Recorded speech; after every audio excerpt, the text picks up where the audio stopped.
ऐसा लगता है जैसे बाप बड़ा ना भैया, सबसे बड़ा रुपया। ये वाली कहानी एकदम सही साबित हो गई है। सऊदी को अभी ऐसा ही महसूस हो रहा होगा। रूस ने एक बड़ा प्लान बनाया है और इस प्लान से अगर किसी को सबसे ज्यादा जबरदस्त झटका लगा है तो वो झटका लगा है सऊदी अरब को। जानेंगे भारत को इसमें फायदा है या नहीं। तो वहीं दूसरी तरफ भारत ने भी अब ऊर्जा के उन रूपों पर तुरंत काम करना शुरू कर दिया है जो भारत को महाशक्ति बना सकते हैं। यानी गेम के ऊपर गेम चल रहा है। जियोपॉलिटिक्स में बहुत सारी चीजें चल रही है। हमेशा की तरह CIS न्यूज नेटवर्क के इस एपिसोड में जानने को मिलेगा बहुत कुछ। आइए जानते हैं इन खबरों को विस्तार से। अक्सर ना क्या कहा जाता है कि जियोपॉलिटिक्स में दोस्ती दुश्मनी नाम की चीज नहीं होती है। ऐसा कुछ परमानेंट नहीं होता है। हर देश को अपने हितों के बारे में सोचना होता है। लेकिन यहाँ पर ना एक बड़ा खेल हो गया। कैसा खेल हुआ जरा देखिए। ओपेक प्लस में रूस भी शामिल है। हालांकि लालच का भी एक अहम रोल रहा है। सऊदी अरब, ओपेक देश और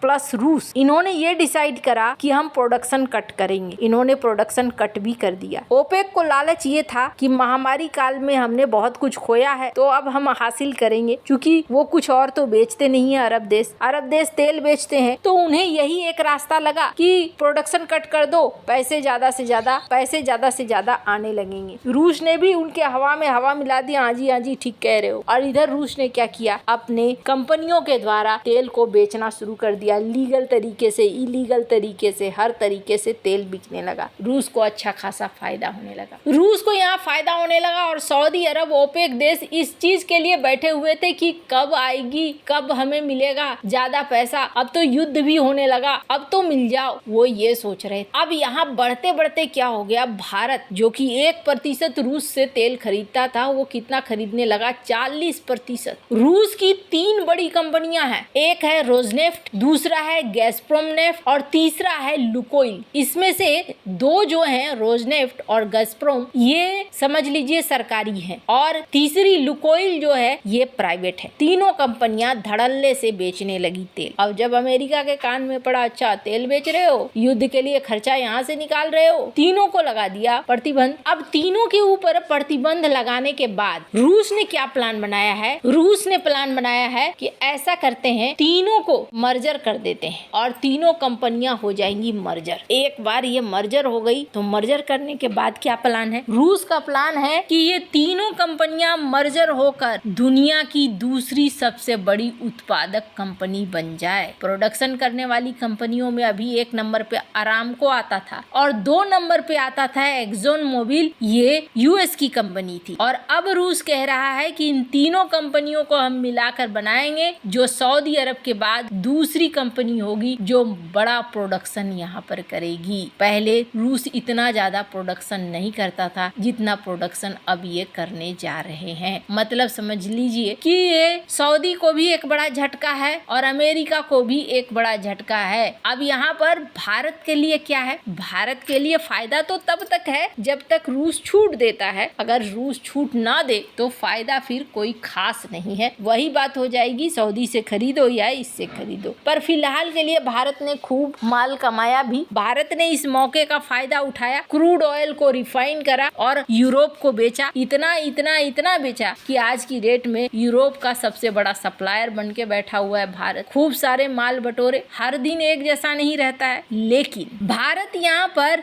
बनिया वाला दिमाग लगा रहा है और ये एक ऐसा दिमाग है ना जो एकदम लॉन्ग टर्म चलने वाला है। 2 चीजों को लेकर भारत ने ऑर्डर दे दिया है। पहली चीज का क्या ऑर्डर है, पहला है हाइड्रोजन गैस से चलने वाली ट्रेन। ICF चेन्नई इन दिनों हाइड्रोजन ट्रेन बनाने की तैयारी चल रही है। फिलहाल इसका सेल यानी कि बाहरी आवरण तैयार कर लिया है। इसके बाद अब इसके अंदर की फर्निशिंग होगी। जब से जीरो इमिशन की बात शुरू हुई है तब से परिवहन के ऐसे साधन खोजे जाने लगे हैं जिसमें कम से कम कार्बन उत्सर्जन हो। इसी क्रम में हाइड्रोजन ट्रेन की परिकल्पना सामने आई। इसमें ट्रेन चलाने के लिए डीजल या बिजली का उपयोग नहीं होता है बल्कि हाइड्रोजन फ्यूल का इस्तेमाल होता है। इसमें ट्रेन चलाने के लिए या तो हाइड्रोजन इंटरनल कंबंशन इंजन में हाइड्रोजन बर्न कर पावर मिलता है या फिर इंजन के इलेक्ट्रिक मोटर को चलाने के लिए हाइड्रोजन फ्यूल सेल का ऑक्सीजन के साथ रिएक्शन कराया जा सकता है। यानी कि एक तरीके से हाइब्रिड हाइब्रिड व्हीकल बनाने की तैयारी हो रही है। ये जो तस्वीरें देख रहे हैं, कहा जा रहा है कि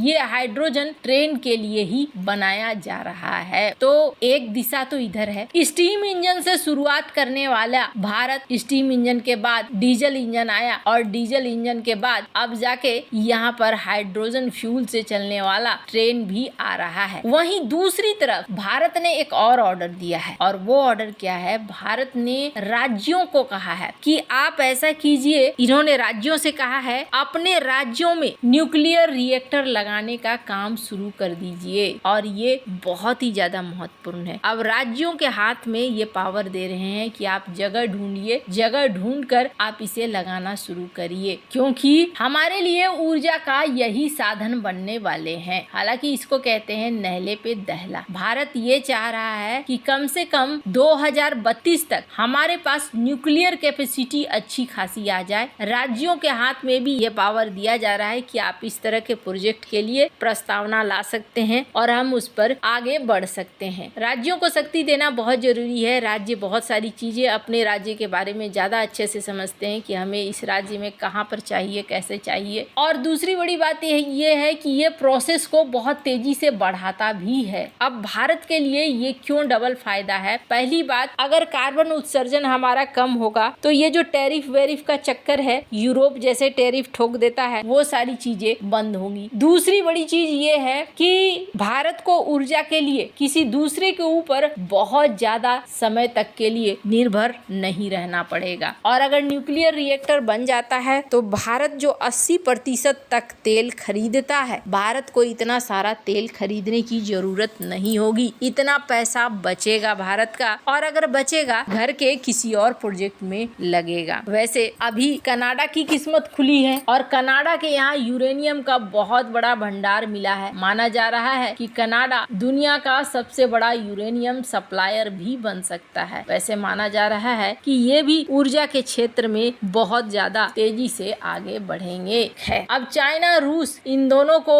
हराते हुए कनाडा को जो खजाना मिला है, इस खजाने का हिस्सा भारत को तो कभी ना मिलेगा। इसलिए ना मिलेगा क्योंकि अभी तो पंगे चल रहे हैं। समय बड़ा बलवान और काल बड़ो शिकारी। समय बदलते देर नहीं लगता है। वैसे आपको क्या लगता है इन सब मामले में? आपकी क्या राय है? कमेंट कर जरूर बताएं। जल्द मिलते हैं अगले वीडियो में नई खबर के साथ।